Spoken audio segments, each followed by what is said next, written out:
De l'eau en quantité et qualité pour tous, c'est ce qui traduit la mise en place d'adductions d'eau potable multivillages fonctionnelles grâce à des systèmes hybrides, électricité et solaire.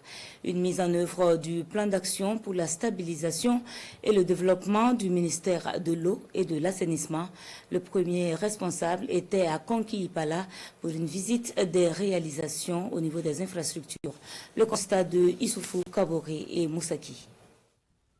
Une adduction d'eau potable multivillage qui prend ici sa source dans le village de Vipalgo, dans la commune rurale de Komki-Ipala, région du centre. L'infrastructure est dotée d'un système de traitement à partir de ce château d'eau. 3 forages avec 18 bornes fontaines d'un débit cumulé de 25 mètres cubes par heure. Le pompage d'eau est assuré par un système d'énergie hybride, le solaire et la Sonabel. 5 villages sont bénéficiaires. Il s'agit de Borgo, de Lemnogo, de Nobele, de Vipalgo et de Obzougou 2. Je suis dolotière et maraîchère. Ici, on manquait d'eau, mais grâce au gouvernement, nous avons aujourd'hui de l'or bleu. Cela nous soulage beaucoup. Nous disons merci au ministre. Le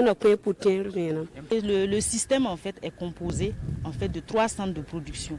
Les centres de production en fait c'est l'ensemble, c'est le champ solaire plus en fait l'ensemble forage.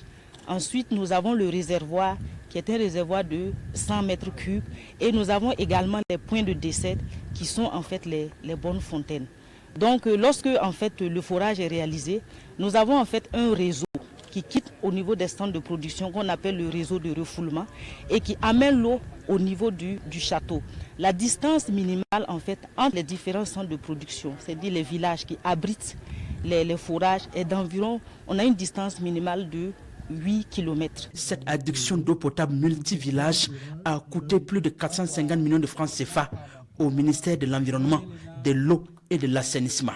Le ministre Roger Barreau remet ici officiellement les clés de cette réalisation qui matérialise ainsi l'approche service permettant à chaque famille burkinabé d'avoir de l'eau potable. Dans la commune de Ouagadougou, d'autres réalisations sont données à voir.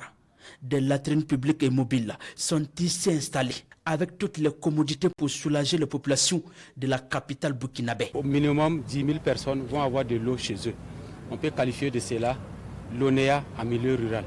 Donc c'est les services rapprochés avec les communautés et c'est ce que nous entendons faire partout où on peut mobiliser de l'eau pour que l'eau retrouve les populations là où elles sont pour leurs usages.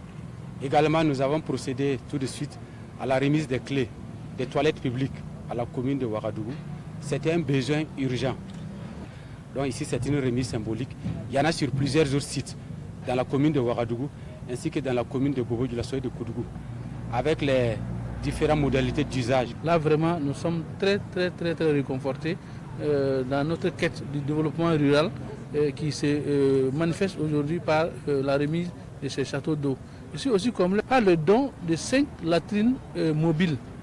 5 latrines que j'ai qualifiées de latrines mobiles VIP. Nous allons tout mettre en œuvre pour que ces latrines soient bien, en tout cas, gérées. La gestion de l'adduction d'eau potable multivillage est confiée à l'agence sahélienne de l'eau, de l'environnement et de l'assainissement, SAWESA. Des écoles et des centres de santé de Komki-Ipala bénéficient déjà du projet.